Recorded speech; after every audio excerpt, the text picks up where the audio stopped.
전도서 7장입니다. 13절에서 18절까지 오늘 설교할 텐데 읽기는 13, 14절하고 18절 이렇게 세 구절만 읽겠습니다. 하나님의 일을 생각해 보라. 그가 굳게 하신 것을 누가 곱게 할 수 있겠느냐. 여러분, 세상에 고든 것은 아무것도 없습니다. 직선이라는 것은 없습니다. 사실은 예수님께서 재림하셔야 굽어있던 모든 것들이 곧게 펴지는 겁니다. 14절에 보시면 번영의 날에는 기뻐하고 역경의 날에는 생각할지니 하나님께서 또한 이것과 저것을 병행하게 하셔서 사람으로 그의 뒤에 있을 일들을 알 수 없게 하셨습니다. 이 구절은 솔로몬이 자연인들에게 어떤 철학적인 관점에 대해서 말하는 겁니다. 그리스도인은 잘 모릅니다. 솔로몬은 아직. 그러나 우리는 여기서 좋은 교훈을 얻을 수 있습니다. 18절에 보시면 너는 이것을 잡고 또 정녕 이것에서 내 손을 떼지 않는 것이 좋으니 이는 하나님을 두려워하는 자가 이 모든 일에서 빠져나올 것임이라. 이 본문을 가지고 하나님을 두려워하는 증거, 하나님을 두려워하는 증거라는 제목으로 말씀을 전하겠습니다. 그리고 사람들은 때가 되면 자신이 죽는다는 것을 잘 모르고 살아갑니다. 세상이 워낙 바쁘기 때문이죠. 그러다가 누군가의 부고를 접하게 되면 나도 죽을 수 있구나 이렇게 한번 생각해 보게 됩니다. 제가 어릴 때에 누군가 집 그 대문에 부고를 꽂아 놓고 간 겁니다. 그래서 저는 이제 어리니까 누가 노란 봉투를 놓고 가니까 그걸 빨리 들고 안방까지 가져갔습니다. 우리 할머니에게 드렸죠. 할머니도 혼났습니다. 부정타기 그런 걸 왜 들고 집안 들고 그러냐고. 그건 대문가에 놔둬야 되는 거라고 이렇게 얘기한 걸 제가 들었습니다. 그러니까 전 어릴 때니까 부고가 뭔지도 잘 몰랐고 죽음을 뭔지 몰랐죠. 그래서 어리고 젊을수록 사람들은 죽음을 생각하지 않습니다. 좀 천진난만하죠. 그런 사람들은. 나이가 들어도 이 자기가 죽는다는 것을 깨닫지 못하는 사람들 왜 그러냐면 고생 없이 컸기 때문에 그렇습니다. 눈물 젖은 빵을 먹어보지 않은 사람은 잘 모릅니다. 인생의 의미나 죽음에 대해서. 이 사람들은 손에 잡은 것을 놓으려고 하지 않습니다. 죽는 순간까지 꽉 잡고 있습니다. 그게 돈이든지 종교적인 명성이나 권력이나 자기 사람, 자기 신념, 이 평생 동안 쌓아올린 것이기 때문에 꽉 붙들고 포기하지 않는 겁니다. 그럼 붙들고 부들부들 떨고 있는 사람들 보셨습니까? 저는 봤습니다. 죽기 전까지 붙들고 있습니다. 그런 눈빛을 가진 사람을 제가 봤습니다. 나이가 들수록 그 욕심이 레이저 강선처럼 눈에서 나오는 겁니다. 그 움켜잡는 힘하고 비례합니다. 그 강선의 강도가 아주 불쾌합니다. 그런 사람의 눈을 보고 있으면 곧 죽어도 바람 같은 것들을 붙잡고 있는 겁니다.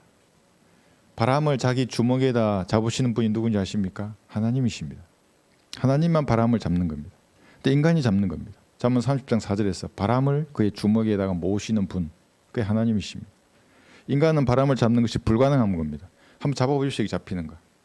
잡힙니까 여러분들은? 그래도 어리석은 사람들은 바람을 위해서 수고합니다. 바람을 먹습니다. 성경에 기록되어 있는 말입니다. 어리석은 사람들입니다. 암나기처럼 정욕이 불타올라서 바람에 킁킁거리며 냄새를 맡습니다. 성경에 기록되어 있는 말씀입니다. 이것도. 왜 그런가? 하나라도 더 붙잡으려고 하는 겁니다. 그 바람 같은 것을. 인생의 연수가 70이고 강건하면 80이라고 성경은 기록하고 있습니다. 그 인생을 사는 동안 내가 가진 것을 좀 베풀고 나누면서 살면 좋지 않습니까? 인간은 때가 되면 모두 바람처럼 가는 것입니다. 예외가 없습니다. 왜 그렇습니까? 죄의 삭시 사망이기 때문에 율법이 그 육신에 지금도 역사하는 겁니다. 육신에는. 그래서 육신은 다 죽는 것입니다. 이 사실을 진지하게 숙고해 본 사람은 자신의 본질에 대해서 정확하게 알게 됩니다. 몸은 진흙입니다. 진흙이 뭡니까? 물하고 흙이 합해진 게 진흙입니다. 그러니까 우리의 몸이 80%가 물입니다. 그 흙으로 돌아가는 겁니다. 이게 우리의 몸입니다. 영은 바람처럼 하나님께로 갑니다. 개별적이지 않습니다. 그것은 영은 하나님께로 가고 혼은 구원받았으면 하늘나라로 가든지 구원을 거부했다면 지옥으로 가는 것입니다. 성경만 이 사실을 알려줍니다. 어제 신천지 교인이 저에게 또 카톡을 보내왔습니다. 자기 대문에 누군가가 성경과 전도지를 대놨다는 겁니다. 구로구에서. 신천지 교인은 그런 자신만의 그런 진리를 안다고 하는 어떤 이런 자부심 같은 게 있나 봅니다. 그래서 누가 대문에 넣어놓으면 꼭 전화를 하더라고, 카톡을 하든지. 그러면 저에게 계시록의 실상이 이루어졌음을 알려드립니다. 이렇게 카톡이 왔습니다. 그래서 이렇게 답장을 줬죠. 그래요? 저는 당신이 지옥으로 향하고 있음을 알려드립니다. 이렇게 했어요. 고집을 부리면서 이 추구하는 이만희를 붙드는 겁니다. 그 사람은. 그 종교 행위는 바람 같은 것입니다. 바람을 움켜잡았던 그 신천지는 지옥에 던져질 것입니다. 예수님을 붙들어야지 왜 바람 같은 이만희를 붙드는 것입니까? 썩을 인간을 왜 붙드는 것입니까? 문선명, 이만희 마찬가지입니다. 안산홍, 장길자 다 썩을 인간들입니다. 왜 세상에서 사라질 종교적인 권력, 교단, 교제권, 돈을 붙드는 것입니까? 그들은 하나님을 두려워하지 않기 때문입니다. 갈보리에서 피 흘려 죽으시고 부활하신 예수님을 하찮게 여기는 교만의 자식들입니다. 그리스도인도 바람 같은 무엇인가를 꽉 붙잡고 있으면 하나님을 두려워하는 것이 무엇인지를 잘 모르는 사람이 됩니다. 남편이나 아내, 자식이나 명예, 평판 이 모든 것들은 바람을 주먹에 모으는 사람 같은 겁니다. 그걸 붙들고 있는 사람이라면 한번 해보십시오. 주먹으로 모아지는 거. 모을 수 없습니다. 잡히지 않는 겁니다. 이것을 잡힌다고 생각하면 이상한 사람이 되는 겁니다. 그 신천지 교인 같은 종교인이 되는 겁니다. 잡히지 않는 바람을 잡으려고 하기 때문에 눈에서는 욕심이라고 하는 그 집착의 광선이 뿜어져 나오는 겁니다. 그리스도인들 그 눈을 보면 정말 불쾌합니다. 여러분도 그런 눈빛이 아마 싫을 것입니다. 히브리서 12장을 한번 보겠습니다. 구원받은 우리는 하나님을 성경대로 섬겨야죠. 12장 여기 28, 29절 보시면 어떻게 섬길 것인가? 그러므로 우리가 흔들릴 수 없는 왕국을 받으리니 받을 것입니다. 유대인들은 대환란을 거치면 천년 왕국을 받을 것이고 우리도 받을 겁니다. 우리는 영원한 겁니다. 그 왕국은. 은혜를 소유하자. 우리가 이 은혜로서 하나님을 기쁘게 섬기되 경외함과 경건한 두려움으로 할지니 우리 하나님은 소멸케 하시는 불이심이라. 그러니까 하나님을 물처럼 우습게 보면 어떻게 됩니까? 큰 코 다치는 겁니다. 지옥에 갑니다. 영원히 불태워집니다. 마땅히 하나님을 두려워해야 합니다. 여기서 은혜가 등장합니다. 여러분, 은혜는 구원받을 때에 등장하는 은혜는 값없이 행위 없이 은혜로 구원을 받는다는 겁니다. 그런데 지금 여기처럼 섬김에 은혜가 있습니다. 이거 조금 다릅니다. 히브리서 4장 16절 보겠습니다. 여기 은혜는 어떤 것인가?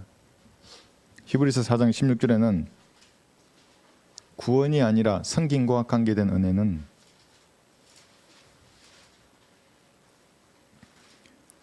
그러므로 우리가 은혜의 보좌로 담대히 나아가자. 이는 우리가 자비를 얻고 필요한 때에 도우시는 은혜를 발견하기 위함이라. 자비를 얻고 도움을 받는 은혜입니다. 자비란 것은 여러분이 마땅히 그 뿌린 대가를 받는 겁니다. 죄를 지으면 징계를 받아야 하는 겁니다. 심판을 받아야 하는 겁니다. 구원받지 않는 사람은 지옥에까지 가는 겁니다. 그런데 자비를 받습니다. 받지 않는 겁니다. 그것이. 이 약한 세상을 사는 동안 하나님께서 힘을 주시고 지혜를 주십니다. 인도해 주십니다. 마귀의 공격을 막아 주십니다. 그런 은혜를 받아야 합니다. 어떻게 하면 받을 수 있습니까? 경외함과 경건한 두려움으로 하나님을 섬길 때에 그런 하나님의 도우심을 받고 자비와 은혜를 받는 겁니다. 이 영적 전투에서 적이 보이지 않지 않습니까? 보이지 않는 적과 싸우려면 하나님의 도우심이 절대적입니다. 생각해 보십시오. 장님하고 싸운다고 생각하면 여러분 이길 수 있겠습니까? 장님이 다 보고 있는데 적은 마귀는 다 알고 있습니다. 과거에 뭘 했는지도 알고 잠시 후에 뭘 했는 것도 뭘 할 건지도 걔들은 추측할 수 있습니다. 이러한 절대적인 하나님의 도우심이 필요한데 우리가 하나님을 섬길 때 경외함과 경건한 두려움으로 섬겨야만 은혜를 받을 수 있습니다. 어떤 순복음교회 목사가 나와서 1분짜리 질의응답하는 걸 봤습니다. 1분에 답을 하는 겁니다. 자, 구원받기 원하세요? 그러면 제가 기도할 테니까 따라하세요 하고 1분 영접 기도를 합니다. 근데 그 영접 기도문에는 지옥이라는 단어가 없습니다. 몇 분을 들어봤는데 이거 하나님을 우습게 생각하는 영접 기도입니다. 아무런 두려움이 없습니다. 하나님에 대한. 사형리식 사탕발리 명주기도를 하는 겁니다. 그건 주문입니다. 그냥. 그래서 하나님 나는 죄인입니다 할 때의 그 의미는, 내가 진지하게 그 말을 한다는 말의 의미는 하나님을 두려워함에 들어있는 겁니다. 죄인은 지옥에 던지는 하나님에 대한 두려움이 거기 들어있습니다. 회개가 들어있는 겁니다. 내가 이제 죄로부터 돌아서겠습니다. 어떻게 하면 됩니까? 갈보리를 바라보는 겁니다. 낄낄거리면서 하나님을 물로 생각하는 그런 기도는 결코 죄인을 살릴 수 없습니다.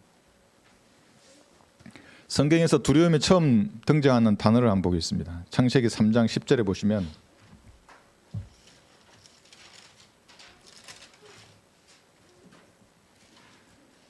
여러분 여기서 그 순복음교회 목사보다 아담이 하나님의 성품에 대해서 훨씬 더 잘 알고 있습니다. 그가 말씀하시기를 내가 동산에서 하나님의 음성을 들었으나 벌거벗었으므로 두려워 숨었나이다. 부끄러워서 숨은 게 아닙니다. 하나님이 두려워서 숨은 겁니다. 우주를 창조하신 분의 성품을 아담은 잘 알고 있었습니다. 지금도 하나님을 두려워하는 사람들이 있습니다. 죄에 대한 찔림 때문에 지옥에 갈 것을 두려워하는 사람은 그건 준비된 혼입니다. 그건 배고픈 물고기들입니다. 던지면 그대로 무는 겁니다. 몇 초도 안 걸립니다. 그냥 어떤 사람은 왜 이제야 그 말을 전하냐고. 하나님에 대한 두려움을 가진 사람에게는 창조주의 진노를 피할 유일한 도피처가 있습니다.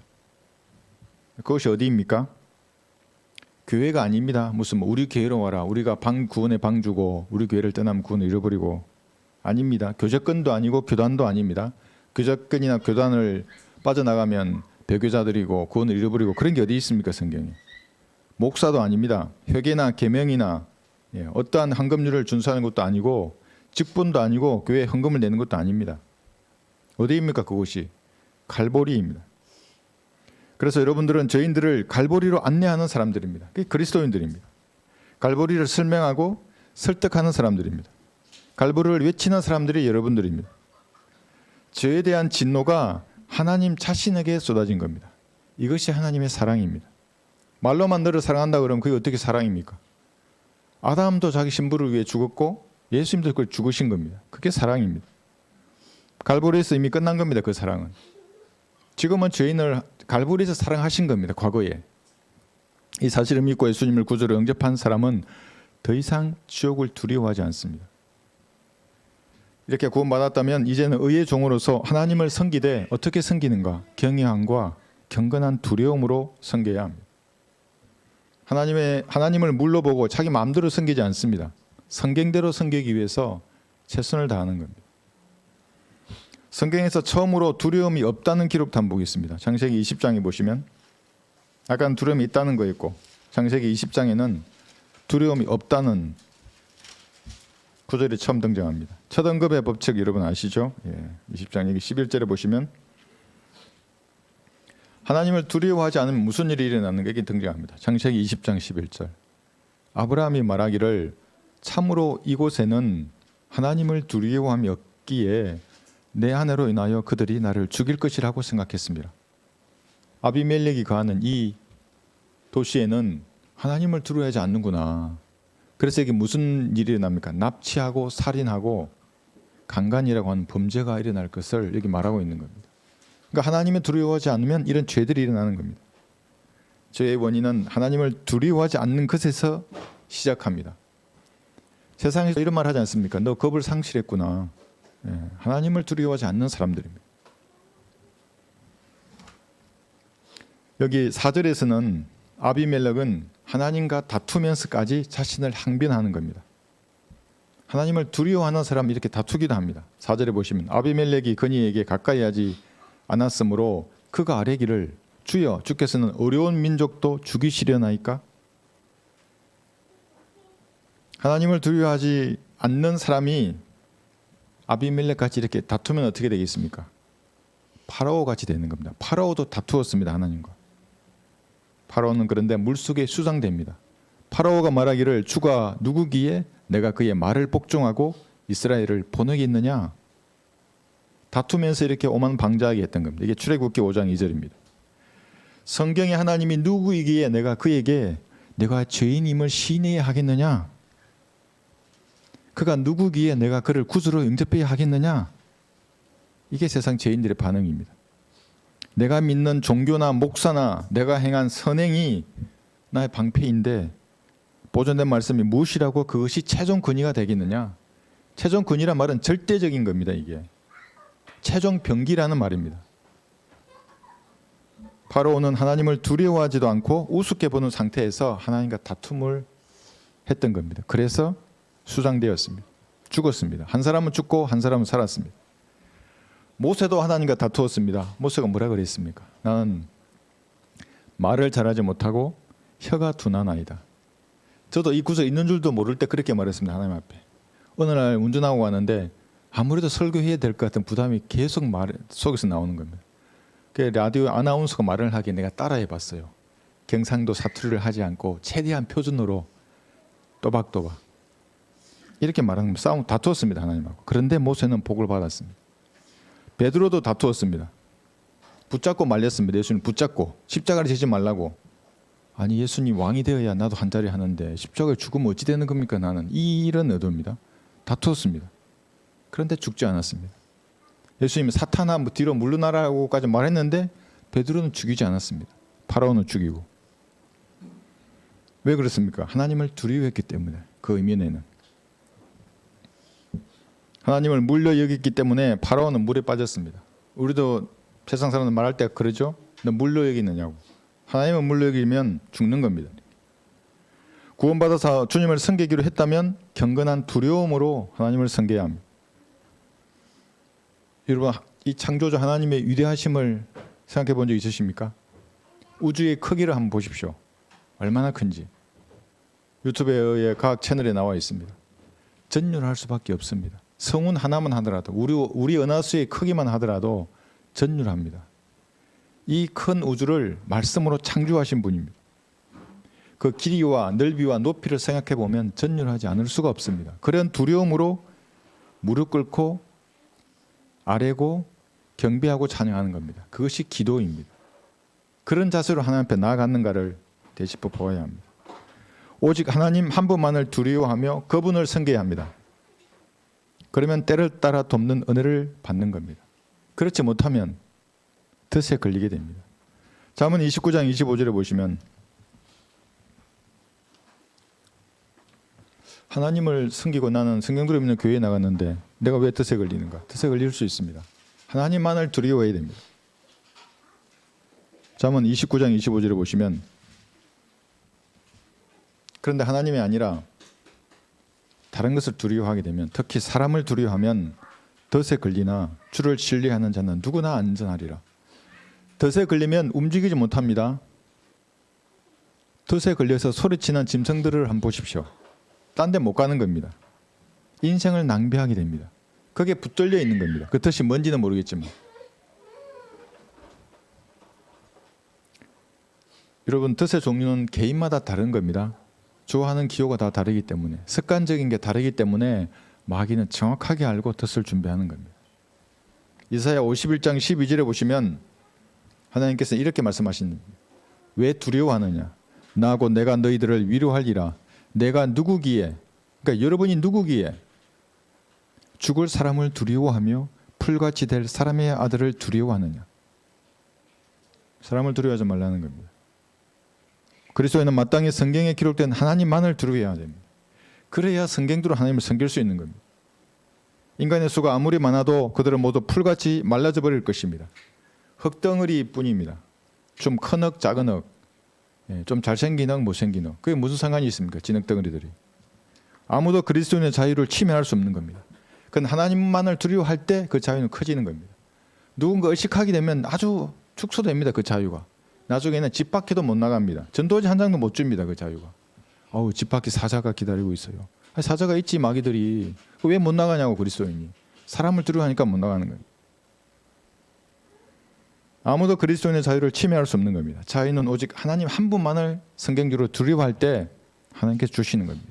이 생 80년뿐만 아니라 영혼에 대해서도 아무런 두려움이 없는 자유를 주십니다. 하나님께서. 하나님만 두려워한다면. 딴 데 눈을 돌리고 겁먹으면 그 겁먹는 만큼 여러분의 자유는 축소되는 겁니다. 이렇게. 인간과 연합할수록 자유는 침해당하는 겁니다. 본문을 한번 보겠습니다. 여기 13절에 보시면 하나님을 두려워하는 증거 첫 번째가 하나님의 일을 생각해 보라입니다. 그가 굳게 하신 것을 누가 굳게 할 수 있겠느냐. 모든 것은 굽어 있는 겁니다. 직선으로 보여도 마귀도 굽어 있습니다. 그래서 꼬부라진 뱀이라고 합니다. 리비아단이. 언제 펴집니까? 예수님이 재림하셔야 굽어진 모든 것들이 바로 잡히는 겁니다. 마귀는 머리가 깨집니다. 리비아단의 머리가 깨져서 광야에 가는 이스라엘 유대인의 식물로 그에게 주어질 겁니다. 사탄은 땅속에 있는 구렁이에 1000년 동안 갇히게 될 겁니다. 이런 건설을 가진 하나님 한 분만을 두려워해야 됩니다. 여러분이 성경적 믿음을 고수하고 실행할 근거가 무엇입니까? 어떤 사람입니까? 어떤 위대한 목사입니까? 그가 강단에서 만약에 물러나게 되면 하나님의 일도 끝이 나는 겁니까? 그렇지 않습니다. 교회나 교접권이나 교단도 아닙니다. 만약에 그런 것들을 추정하게 되면, 두려워하게 되면 파라오처럼 물에 빠지는 겁니다. 덫에 걸리는 겁니다. 저주를 받는 겁니다. 자기가. 물론 지옥에는 가지 않습니다. 구원받았기 때문에. 다만 지상 삶을 사는 동안 열매 없는 어둠의 일에 분주하게 되는 겁니다. 여러분 제대화된 교회를 한번 보십시오. 얼마나 바쁩니까? 새벽에 일어나서 기도해야 되고, 또 나와서 무슨 봉사하러 가야 되고, 뭐 금요일에 또 철야해야 되고, 뭡니까? 무슨 선교회 각종 모임들 얼마나 분주하게 됩니까? 그게 다 덫에 걸린 겁니다. 그리스도인이 복음을 전하지 않고 뭐 하는 짓입니까? 그것이. 은혜의 복음을 전해야죠. 네 편 내 편으로 나누어서 싸움을 하게 됩니다. 덫에 걸린 겁니다. 이런 싸움에 휘말리면 영적인 생명도 끝입니다. 왜냐하면 분열을 조정하는 마귀가 그 뒤에 있는 겁니다. 자기는 마귀에게 장악당해놓고 하나님의 일을 한다고 하는 것입니다. 여러분에게는 한글 킹제임스 성경이 있고 이 성경에 기초한 진리의 서적들이 있습니다. 성령께서 조명해 주시는 대로 이 말씀을 공부해서 그 위에 굳건히 서야 합니다. 모두가 배교하더라도 이 육신의 장막을 벗는 그 순간까지 싸우겠다고 스스로 다짐해야 됩니다. 다른 사람에게 보여줄 필요 없습니다. 하나님에게 말하는 겁니다. 그래서 항상 표명하라는 겁니다. 하나님 앞에서는. 전쟁을 선포하듯이 내 생명을 걸고 말하는 겁니다. 선전포고를 대충 합니까? 그렇지 않습니다. 자기의 전부를 걸고 선전포고 하듯이 기도할 때는 그렇게 하나님 앞에 말하는 겁니다. 그걸 진지하게 말한다고 하는 겁니다. 이런 형제와 자매를 통해서 하나님의 일은 수행되는 겁니다. 어떤 이들은 교제권을 강조합니다. 내 교제권에 들었는가 들지 않았는가, 목사의 인정을 받았는가 받지 않았는가. 어떤 면에서는 옳지만 이것이 결코 절대적인 기준이 아닙니다. 자기 교제권에서 들어있으면 배교하지 않고 빠져나가면 배교한다 그러면 이 사람은 가톨릭의 누룩을 시행하는 사람들입니다. 그리스도인이 아닙니다. 가톨릭의 누룩을 시행하는 그들도 저는 싫습니다. 여러분 땅콩 좋아하십니까? 제가 저녁하고 우리 집 앞에 어떤 아저씨가 산책하러 나가면 맨날 땅콩 장사합니다. 한 알, 두 알 주는 겁니다. 땅콩은 굽어 있습니다. 땅콩의 그 껍질은 곱게 펴져 있는 땅콩이 없습니다. 이처럼 사람도 땅콩처럼 굴곡을 가지고 있습니다. 구원받기 이전에 살아왔던 그 인생이 저마다 순탄하지 않습니다. 다 다른 인생을 사는 겁니다. 그래서 그것으로 인하여 형성된 성격도 있고 습관이나 약함을 다 가지고 있습니다. 다 다른 것입니다. 그것이 내면적인 약함이기도 하고 외적으로 육체적으로 드러나는 약함일 수도 있습니다. 절대적으로 완벽하게 고도 인생을 사는 사람은 아무도 없습니다. 예수님 한 분만 그런 삶을 살으셨습니다. 이 굽은 땅콩은 정치가가 펼 수 없습니다. 대통령 누가 되더라도 굽어 있는 땅콩을 펼 수 있겠습니까? 불가능합니다. 하나님께서 굽게 하신 땅콩을 피조물은 펼 수 없습니다. 죄성을 가진 인간을 어렵고 정결케 할 수 있는 사람은 아무것도 없습니다. 그러나 하나님은 땅콩같이 굽은 인생을 펼 수 있습니다. 물론 예수님께서 오시면 우리의 몸까지 우리는 펴집니다. 변화되는 겁니다. 영광스러운 몸으로. 그럼 지금 은혜의 복음으로 구원받고 진리의 지식으로 성장하면 하나님께서 원하시는 범위 안에서 고든 삶을 살 수 있는 겁니다. 사람이 나서서 이렇게 굽은 것을 곧게 펴려고 하면 어떻게 됩니까? 그때뿐입니다. 내가 바로 잡으면 그때는 바로 잡혀 보이죠. 그 손을 놓으면 더 휘어지는 겁니다. 그게. 그래서 기도하는 겁니다. 하나님께서 그를 다루시게. 그래서 변화를 원하면 기도하는 것입니다. 자신이 나서서 인간이 힘으로 무언가를 굳게 해버리면 하나님은 침묵하는 겁니다. 하나님은 시간표를 망가뜨리는 겁니다. 그래서 일그러진 것이 곧아야 하나님의 일에 기여할 수 있는 겁니다. 그렇지 않으면 쓸데없는 일에 계속 분주하게 됩니다. 마귀가 계속 바쁘게 하기 때문에 하나님의 일에 대해서 생각해 볼 시간도 없어집니다. 땅콩은 두 개의 알이 있죠. 안에 가끔 하나도 있지만 겉껍질이 깨져야만이 고소한 땅콩을 맛볼 수 있는 겁니다. 그 껍질채로 어떻게 먹습니까? 소도 아니고 껍질이 깨야죠. 여러분들도 껍질이 깨져야 합니다. 그렇지 않으면 고소한 땅콩알을 먹지 못하듯이 하나님 앞에 영광을 돌릴 수 없습니다. 하나님의 일을 하려면 그 사람이 부러진 뼈, 꺾인 날개, 탈골된 발이어야 합니다. 저는 이런 예화도 모르고 헌신하기 직전에 내가 느낀 겁니다. 왜 내 날개를 자르시지? 왜 내 다리를 자르고 손을 자르고 바닥거리게 해서 나를 죽이시지? 육신이 깨져야 합니다.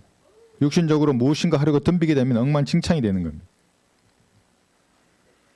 땅콩은 두 개의 나랄이 있다고 말씀드렸죠. 여러분도 하나님을 향한 마음이 있고 나의 필요를 채우려는 마음을 가지고 있습니다. 두 마음을 가지고 있습니다. 그런데 하나님은 이 두 마음의 괴리를 압니다. 얼마나 차이 나는가를 아는 겁니다. 여러분도 생각해 보시면 이 마음이 얼마나 차이 나는가를 알고 있습니다. 모든 교회들은 내가 사람들의 속과 마음을 살피는 자임을 알게 되리라. 알게 될 겁니다. 나 주는 마음을 살피고 나는 속을 시험하며 그 사람의 행위와 행실의 결과대로 각 사람에게 주노라. 예레미야 17장 10절입니다. 이 두 개의 마음이 그리스도인들은 같아야 합니다. 입술로 고백할 때와 내 속마음의 차이를 하나님이 아시는 겁니다. 그분이 불쾌하지 아니하도록 그렇게 고백하셨으면 속마음도 그런 자세를 가져야 합니다. 땅콩은 짝이 있습니다. 그래서 그리스도인도 혼자가 아니라 형제와 자매들을 붙여주셨습니다. 베드로는 요한과 동행을 했고 바울은 실라와 빌립은 나다나엘과 동행을 해줬습니다. 둘이 짝을 맺어서 사역을 했던 겁니다. 여러분들은 짝은 누구입니까? 형제와 자매들입니다. 짝이 되어서 동력자로 하나님을 일을 하기 위한 짝을 다 붙여주신 것입니다. 제가 짝꿍 그러면 항상 예화를 들은 거 있죠? 초등학교 때, 옛날 국민학교 때. 저도 국민학교 나왔습니다. 선 그어놓고 넘어오면 자르는 게 아니라 그건 짝꿍이 아닙니다. 어릴 때 철없을 때 하는 것이고 이제 성숙했으면 기도해 주는 겁니다. 부족함이 보이면 기도해 주고 물질도 섬기고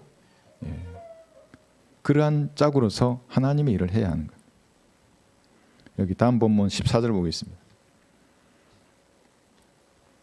전도서 7장 14절 번영의 날에는 기뻐하고 역경의 날에는 생각할지니 하나님께서 이것과 저것을 병행하게 하셔서 사람으로 그의 뒤에 있을 일들을 알 수 없게 하셨습니다. 이게 구원받지 않는 사람들에게 지금 철학적인 관점을 제시해 주는 겁니다.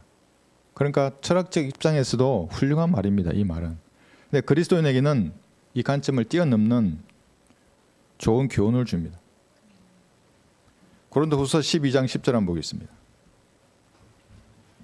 그리스도인들은 역경의 날에도 기뻐할 수 있습니다. 다르죠? 번영의 날에만 기뻐하는 게 아닙니다. 고린도후서 12장 10절.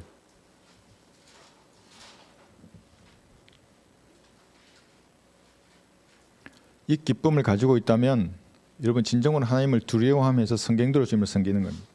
그러므로 내가 그리스도를 위하여 약한 것들과 모욕과 궁핍과 박해와 공경을 기뻐하노니 이는 내가 약할 때 곧 내가 강하기 때문이라.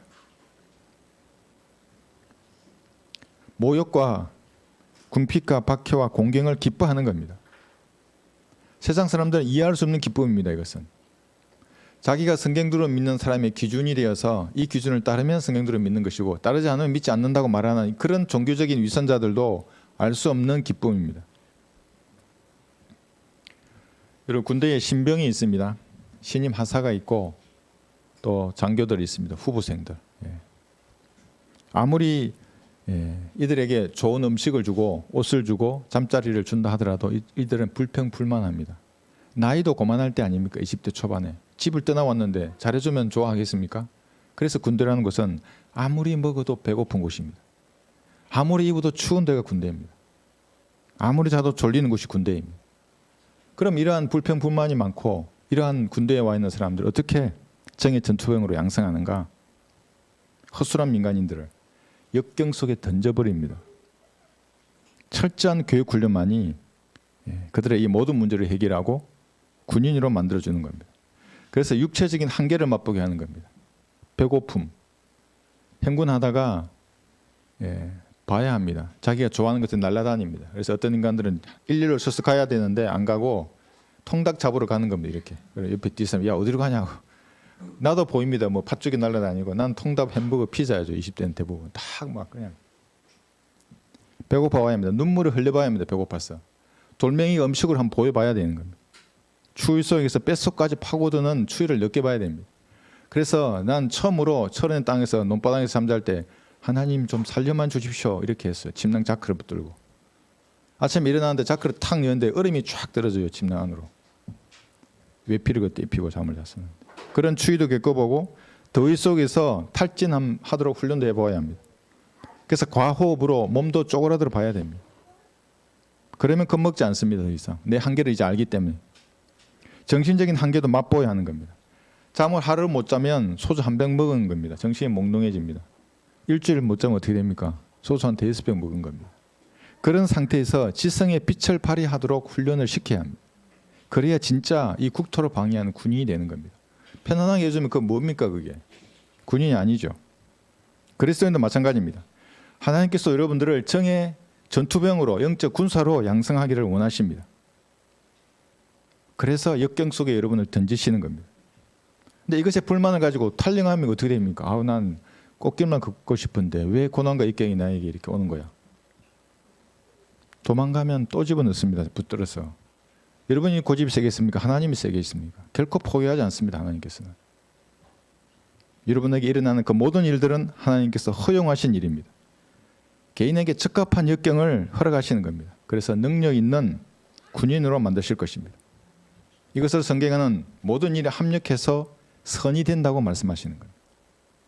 죄를 버리든지 아니면 계속 그 터널 속에 있든지 선이 되게 하십니다. 하나님을 신뢰하든지 육신을 신뢰하든지 선이 되게 하십니다. 이 역경은 하나님께서 직접 컨트롤 하시는 겁니다. 통제하는 겁니다. 욥을 한번 보십시오. 마귀에게 뭐라고 그랬습니까? 그래 그 소유는 건드리지만 몸은 건드리지 마. 그대로 따릅니다. 그 다음에 어떻게 했습니까? 그래 몸은 건드려. 그런데 생명은 건드리지 마. 모든 건 하나님께서 통제하시고 주관하는 겁니다. 그리스도인은 더한 것입니다. 이것이 상급의 권원입니다. 히브리서 다시 12장을 보겠습니다. 11절 보시면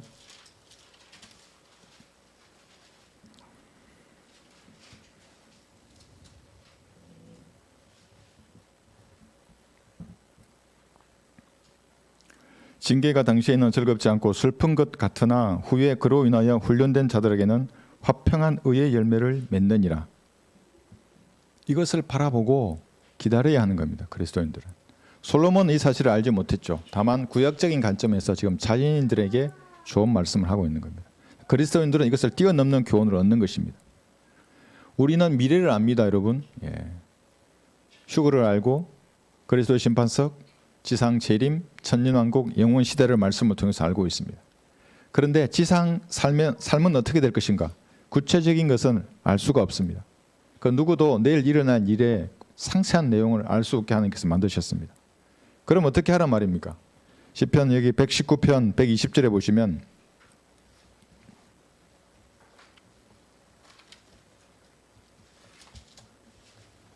세파가 밀려들면 그리스도인들 어떻게 하라는 말입니까? 시편 119편 120절 하나님을 우습게 생각하면 아무 일도 안 일어납니다. 주님과의 관계에서. 내 육신이 주를 두려워함으로 전율하오며. 여러분 전율해 보셨습니까? 무릎 꿇은 자세가 더 아주 좁혀집니다. 고기가 더 땅에 숙여지고 감히 고기를 못 듭니다. 이 전율안 속에 들어가면 내가 주의 명령들을 두려워하나이다. 지금 제가 무엇을 하기를 원하십니까? 좀 제게 지혜를 주십시오. 전 용기도 없고 아무것도 없습니다. 돈도 없고 아무것도 없습니다. 무엇을 해야 합니까? 주십니다. 하나님께서. 하나님께 실망하거나 역경이 힘들다고 다투지 말고, 다투더라도 파라오처럼 방자하게 굴지 말고 들으신 분 앞에 전율함으로 나아가서 아뢰는 겁니다. 여러분의 사정을. 주께서는 마음을 죽게 어떡하는 사람을 완전한 화평 속에 지키시리니 이는 그 사람이 주를 오래함이니이다. 그렇게 아뢰는 사람의 마음을 주님이 지켜주시는 겁니다. 화평 가운데. 이것이 주를 두려워하는 사람의 증거입니다. 고난과 역경 가운데서도 세상으로 도망가지 않는 겁니다. 오히려 고난과 역경이 주님께 다가서는 기회가 되는 겁니다. 하나님을 더 잘 알게 되는 겁니다. 다음 본문 보겠습니다. 전도서 7장 15절부터 17절까지.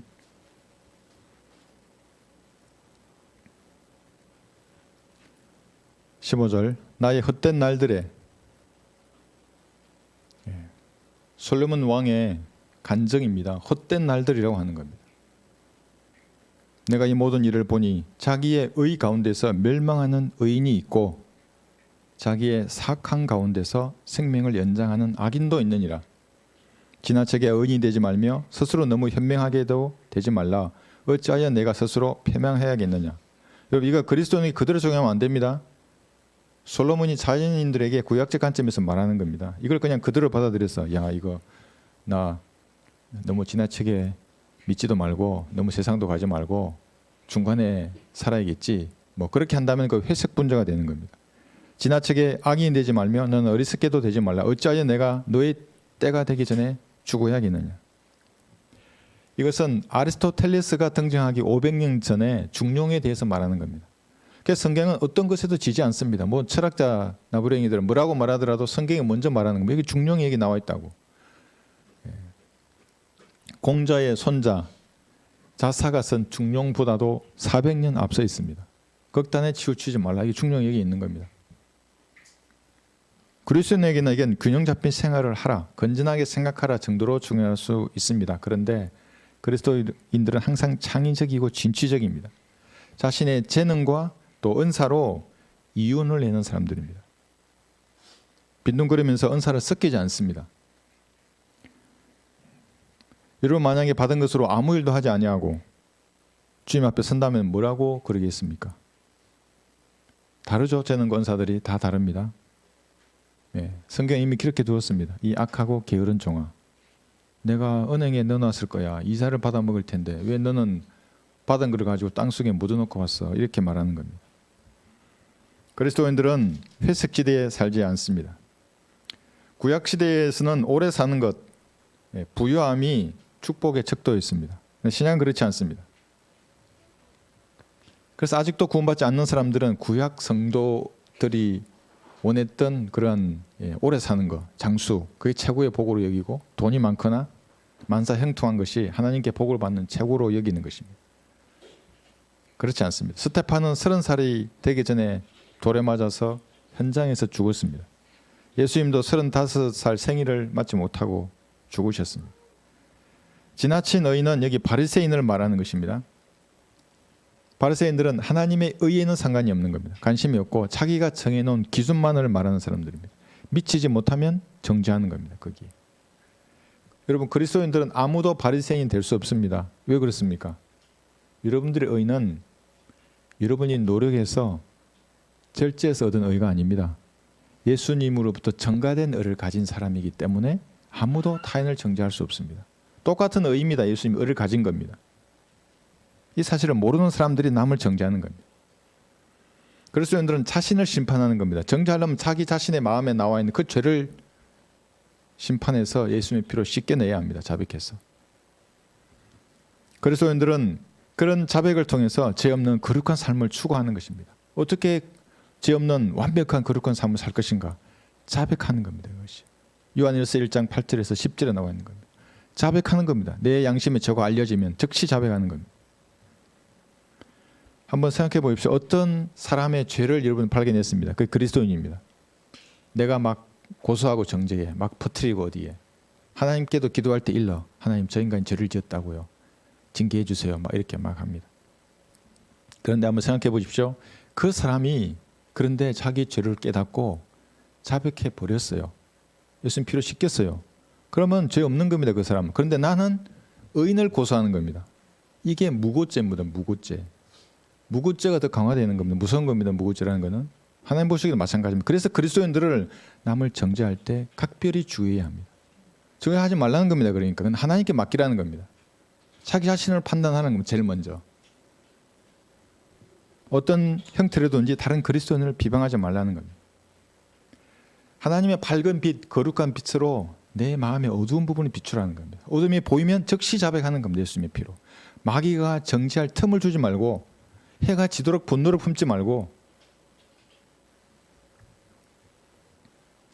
이것이 하나님과 교제하는 첫 번째 방법입니다. 그러나 대부분 모릅니다. 그래서 오늘도 수많은 목사들이 강단에서 남을 정죄하는 겁니다. 이렇게 손가락 3개는 자신을 가리키는데도 너 어쩌고 성장하지 못하는 겁니다. 열매 없는 어둠의 일에 분주한 겁니다. 막 싸운다고 시간 다 낭비해 거기에. 고린도후서 7장 1절에 보시면 고린도후서 7장 1절 하나님을 두려워해지면 깨끗해집니다. 자신의 삶이. 고린도후서 7장 1절 그러므로 참으로 사랑하는 자들아 우리가 이러한 약속들을 가졌으니 하나님을 두려워함으로 이게 전율함으로입니다. 하나님을 두려워함으로 거룩함을 온전히 이루어 육과 영의 모든 더러움에서 우리 자신을 깨끗하게 하자. 여기 깨끗함이 술 안 마시고 담배 안 피는 뭐 그 정도가 아닙니다. 몇 가지 사항을 제가 들어보겠습니다. 여러분 어떤 상황에서도 어느 곳에 있더라도 하나님과 기도할 수 있는 여러분의 영적인 상태가 갖추어져 있어야 됩니다. 마음이 딴 데 가 있으면 기도 안 됩니다. 하나님이 거룩하신데 내 마음은 딴 데 가 있어. 기도 안 됩니다. 하나님을 두려워하신다면 항상 기도의 통로가 열려 있어야 합니다. 매일 매 순간 그런 자세여야 합니다. 하나님께서 인도해 주시죠. 때를 따라 도우시죠. 하나님께서. 근데 도우려고 해도 탁 막혀 있어. 그 사람의 마음이 딴 거 생각하고 있어 지금. 아무 일도 안 일어나는 겁니다. 두 번째가 원수를 용서하는 마음입니다. 여러분 아직도 용서하지 못하는 사람이 있습니까? 오늘 이 시간 다 용서하십시오. 용서하면 어떻게 됩니까? 그러면 난 맨날 용서만 하고 그럼 저 인간 나한테 잘못만 짓고 그거 아닙니다. 그 사람 머리에 숯불이 쌓아지는 겁니다. 구원받지 않는 죄인이라면 그 사람은 자기 머리에 숯불을 쌓는 겁니다. 그게 뭡니까? 지옥의 불길입니다. 더 뜨거운 지옥으로 가는 겁니다. 그것을 지옥의 가장 아랫목이라고 하더라고요. 성경에는 아랫목은 없지만 가장 낮은 지옥이 있는 겁니다. 제일 뜨거운 지옥입니다. 거기가.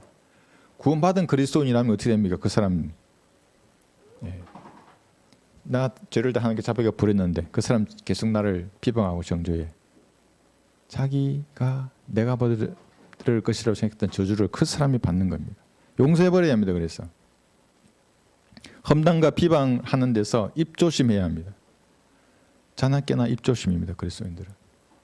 잘 생각해야 합니다. 이것이 죄라고 하는 겁니다. 그게 간음이고 술 취함이고 어떤 죄보다 더한 겁니다. 왜냐하면 말하는 나도 파괴되고 듣는 사람도 파괴됩니다. 신앙이. 네 번째가 동정하는 마음입니다. 사촌이 땅을 사면 함께 기뻐해 주는 겁니다. 지체들이 잘 되면 기뻐해 주는 겁니다. 실패하고 아파하면 같이 아파해야 하는 겁니다.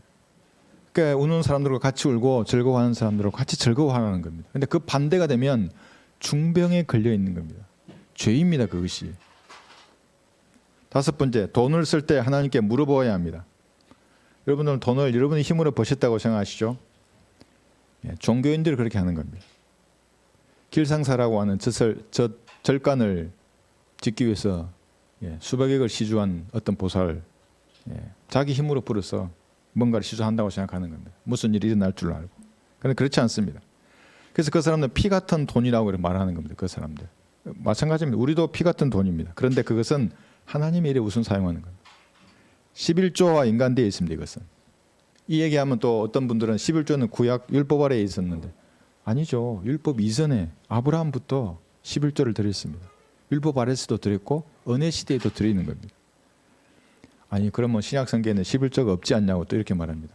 그럼 가부처럼 가부의 두렙돈 생활비 전체를 왜 못 받죠? 그러니까 율법 아래에 있는 구약의 성도보다 우리는 더 많이 들을 수 있는데 그 최소한 선이 하나님께서 그어주신 선이 11조라는 겁니다. 회개에 정확해야 합니다. 하나님께서 돌려받으십니다. 도둑질하지 말고 주님께 드려야 하는 것입니다. 7번째는 가족을 1차적으로 부양해야 합니다. 형제는 식탁에 빵을 가져와야 합니다. 열심히 일해야 합니다. 땀 흘려 일하는 사람입니다. 그러면 자매는 무엇인가? 아내입니다. 아내해. 집안의 해입니다. 원래 자매가. 그래서 가족을 돌보지 않는 사람은 불신자보다도 악하다고 말하는 겁니다. 그래서 8번째는 목자를 위해서 기도해야 합니다. 지금 우리가 보는 말씀이 뭐냐면 하나님을 두려워한다면 이런 증거들이 나타나는 겁니다. 여러분 목자를 위해서 기도하십니까? 혼자 싸우도록 방치하면 저는 하늘나라 빨리 갑니다. 빨리 갑니다. 저는. 그럼 우리 교회는 어떻게 됩니까? 와야 되는 겁니다. 그래서 목자를 위해서 기도하셔야 됩니다. 설교를 통해서 여러분 은혜 받고 싶으십니까? 기도하셔야 합니다. 목자를 위해서. 성경 공부를 준비하는데 기도하셔야 됩니다. 그래서 여러분 이 자리에 앉으실 때 은혜 받는 것입니다. 그렇지 않으면 제가 설교하면 점심 먹을 생각만 하는 겁니다. 오늘 반찬 뭐 가져오셨지? 냄새도 안 나네. 이거 뭐지 이거? 9번째는 대적들 앞에서 공개적으로 선포해야 합니다. 은혜의 복음을 선포하고 진리를 선포하는 겁니다. 비겁함은 죄입니다. 비겁한 게 뭔 죄냐고. 불길한 셈입니다.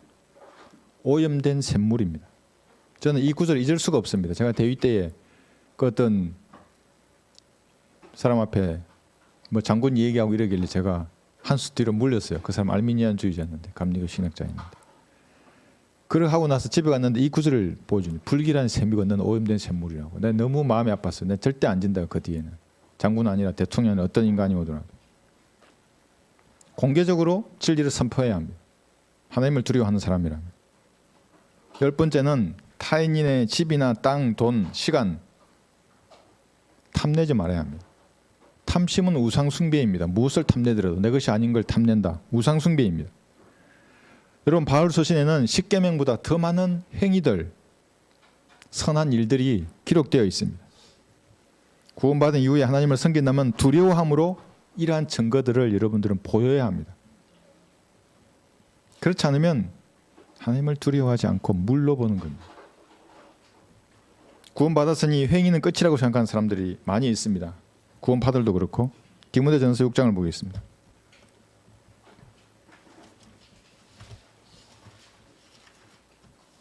디모데전서 6장 여기 18절에 보시면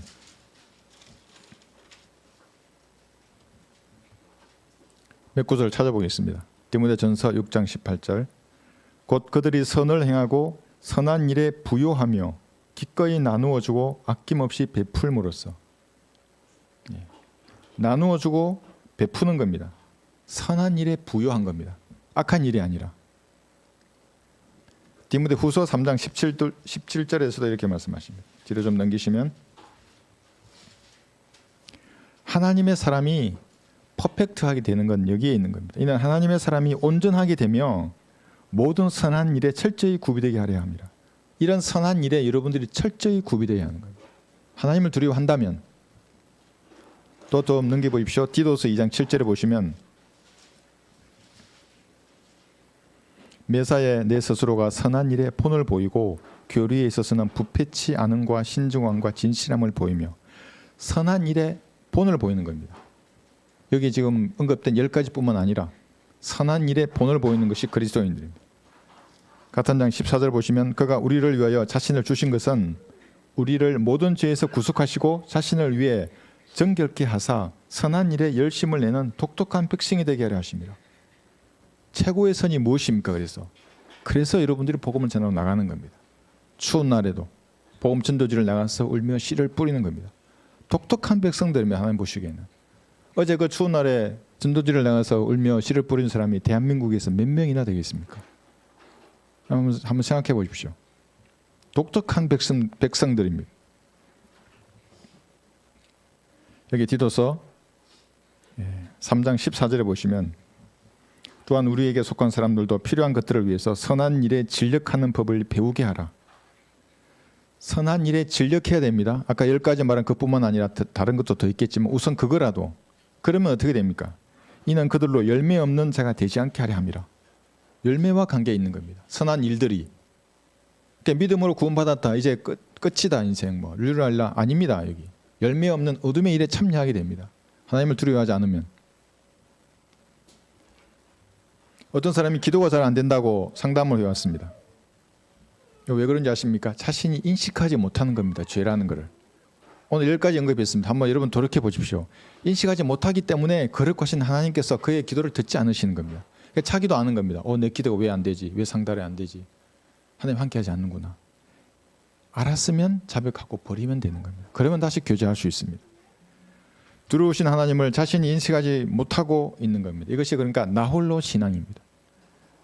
설 연휴가 시작되면 나홀로 집에 뭐 이런 말도 하더라고요. 나홀로 신앙하는 겁니다. 하나님과 무관하는 겁니다. 술이나 담배를 안 피면 죄를 안 짓는 줄 압니다. 그렇지 않습니다. 오늘 경배의 시간이 근처에 있는데 오지 않으면 죄를 짓는 겁니다. 그게. 그래서 하나님께서는 그의 기도를 막아버리시는 겁니다. 마음속에 이런 것이 있다면 자백하고 버리면 됩니다. 지혜와 힘을 달라고 다시 진지하게 기도하는 겁니다. 18절 마지막 본문 보겠습니다. 전도서 7장 여기 18절. 너는 이것을 찾고 또 정녕 이것에서 내 손을 떼지 않는 것이 좋으니 이는 하나님을 두려워하는 자가 이 모든 일에서 빠져나올 것입니다. 가장 뛰어난 사람을 말하고 있습니다. 그게 하나님을 두려워하는 자입니다. 전도서 여기 1장부터 7장까지는 여러 사람이 등장합니다. 부자도 있고 가난한 사람도 있고 지나친 의인도 있고 악인도 있고 결혼한 사람도 있고 독신자도 있고 이 모든 사람보다 뛰어난 사람이 하나님을 두려워하는 사람입니다. 경외함과 경건한 두려움으로 하나님을 섬기는 사람이 가장 뛰어난 사람입니다. 여러분이 바로 이런 사람이 되어야 합니다. 여러분들은 누군가 부고를 여러분도 들어보셨죠? 그 부고를 듣는 기간이 점점 단축됩니다. 이제 1년에 한두 번 받다가 좀 있으면 6개월에 한두 번 분기마다 이제 옵니다. 부고들이. 점점점 부고가 전달됩니다. 저 사람도 이 사람도 주님 곁으로 갔구나. 그러다가 어느 날 여러분의 부고가 다른 사람 손에 들리게 되는 겁니다. 물론 이런 부고 없이 우리 모두가 우리 육신의 장막을 벗고 다 같이 주님께로 가면 얼마나 기쁘겠습니까? 그런 소망을 다 가지고 있지만 언젠가 주님 늦게 오시면 우리의 부고도 다른 사람에게 전달이 될 것입니다. 남자들이 가장 많이 하는 유언의 순서가 있습니다. 5가지인데 제가 5위부터 말씀드리겠습니다. 50대 이상의 남자들입니다. 유언입니다. 죽는 순간에. 아유 큰일 났네. 죽을 뻔했네. 어라? 그 다음 죽는 겁니다.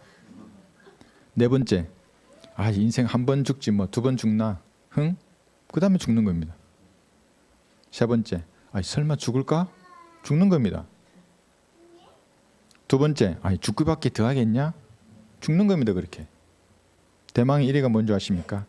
괜찮아. 이거 금방 지나가. 안 죽을 거야. 아닙니다. 죽습니다.